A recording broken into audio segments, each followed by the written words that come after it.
All right, back in the shop today. This thing's been fully cured. It's been here about 4 days, and I'm ready to pop that out of the mold. I got a bumper that I popped a 4-season outside, baking in the sun. I want to make sure there's no air pockets in it. Heat it up for a little bit, and then I'll start working on that.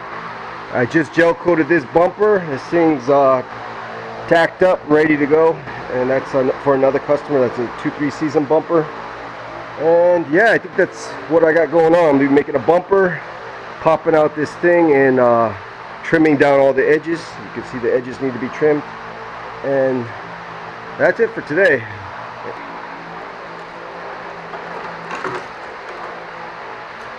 There we go. Alright, back to brittle parts that you could buy. You want to make sure your fiberglass mat, when you're making parts, is not full of resin. You can see here not too many spots where it looks glossy, and the glossiness would be from the resin. Too much resin. You can see the mat, it's fairly smashed down with the roller, and that's what you want. You don't want it looking like it's just been someone poured on resin and just kind of like, you know, smeared it around. You want to really work out your air pockets and work out your resin and get it nice and flat. And the reason, especially on these headliners, because these things are meant to flex back and forth, just like the original ones. And you can imagine if this thing was not, well, if it was brittle, it would probably crack, because these have to have some movement to them. Okay. All right, here's the part. I went and trimmed down all the edges. I'll go and pre-drill the mounting brackets for you right here and there, and the seat belt holes. I'll cut those out, and it'll be ready to ship. And this is out of mold. If you want to finish it, you can finish it. You could always sand it and make it look pretty, primer it if you want to, but it's really not needed because you're not going to see it. All right, another tip for you guys that buys fiberglass parts. Whenever you buy a fiberglass part, I recommend to throw this thing into the sun before you paint it. Put it in the sun, let the sun bake it for at least an hour. If there's any air pockets in the layup between the gel coat and the fiberglass, like right here there's an air pocket, the sun will reveal them to you, the heat of the sun. Okay, and I rolled this one out real good, and you can see I got a few air pockets that I missed. Tiny little air pockets, that's all it takes to make a little bubble. And the thing why you want to do this is because if I was just to sand this, primer it, sand it out, there's a good chance that when you paint this and you put it on your car, one day on a hot day, that little air pocket might pop up and then ruin your paint job.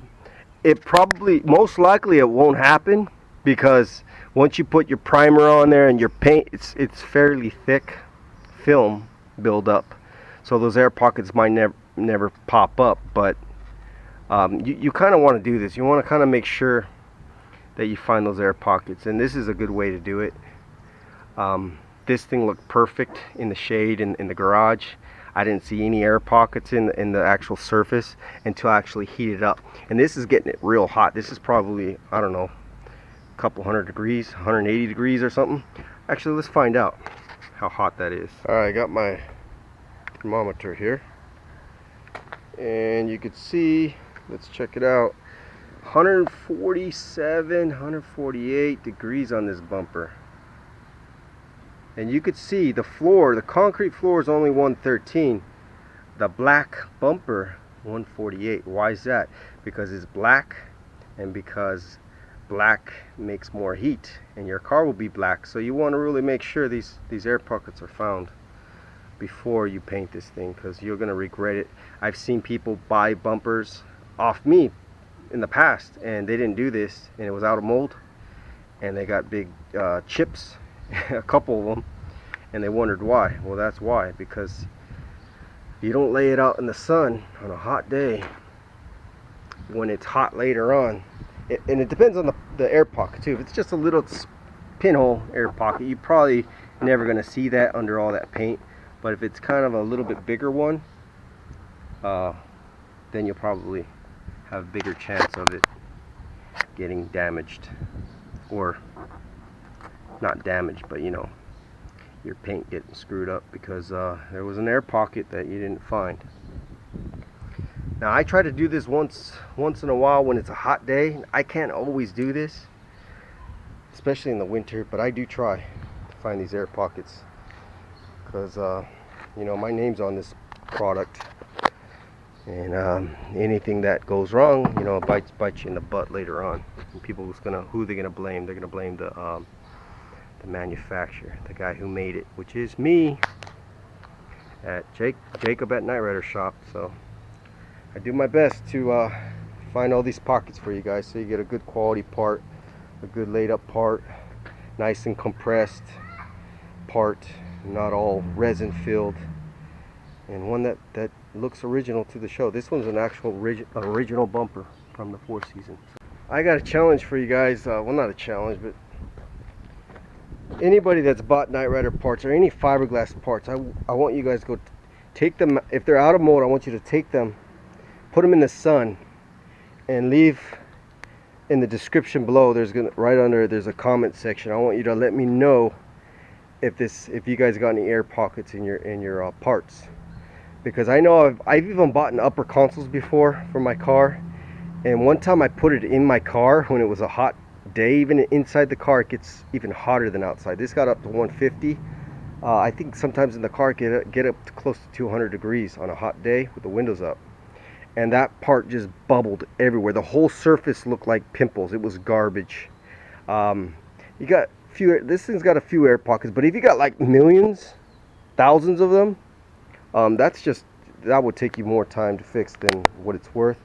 If you just got like a dozen of them, real small ones like this one, piece of cake, just put some glaze in there.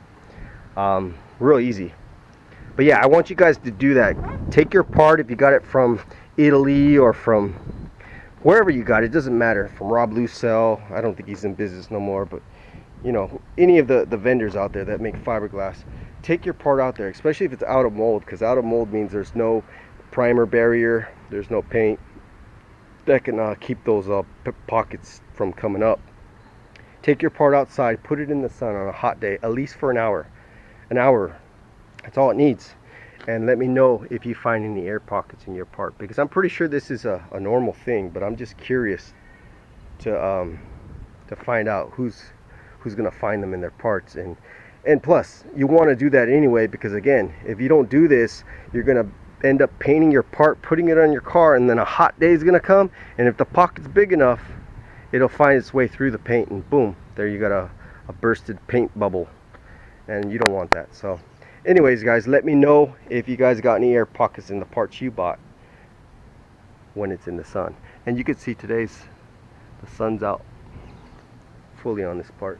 Little clouds, but they're not above me right now. It's been like that for a good hour or two. Alright, here's the headliner ready to ship out. Cut out the seatbelt holes. Not everybody uses seatbelts. If you're not going to use your seatbelts in the rear, just cover it with the material. I cut this down here just in case you have the seatbelts that need to slide in. The older style 82s don't need to slide in. If you don't need to slide yours in, you don't need to cut this. If you need to slide yours in, just get a hacksaw and cut the extra inch off here. I got these ones cut out for you, ready to mount. Same here, and same thing on this side. So this is out of mold. Again, you don't need to finish it. If there's any little imperfections in it, don't worry about it. The material is going to cover it with the foam. And unless you're really picky and you want to sand it, by all means you can go and do that. But yeah, this is ready for shipping. It takes 2 to 3 days to get to you at this point. Alright, I'm about to lay up this bumper here. I got my material cut out already.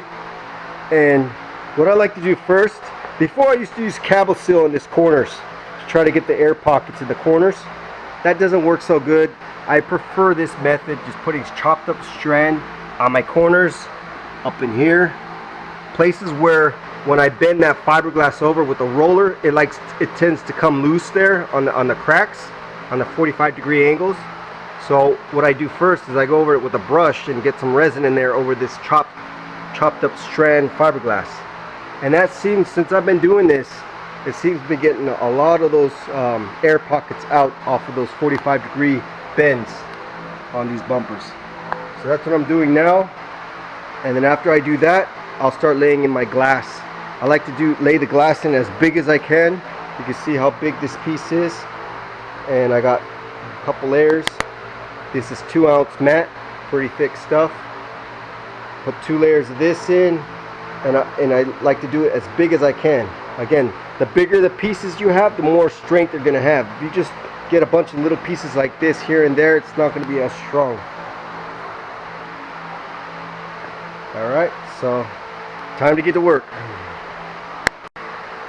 And just so you guys know, the temperature is about 80, almost 85 degrees, 84 degrees. So it's pretty warm in here, so I'm gonna have to really cut back on my my hardener. As you see, I'm all ready to go. Alright, I just finished up laying up this bumper. And man, it is hot in here. I am sweating, literally. Trying to keep the sweat off the part as I'm making it. Because water don't do too good in these parts. Alright, it's a big mess here. I gotta clean up tomorrow. I'm too tired to do it today. I got fiberglass all over the floor. Messy job, but somebody's got to do it.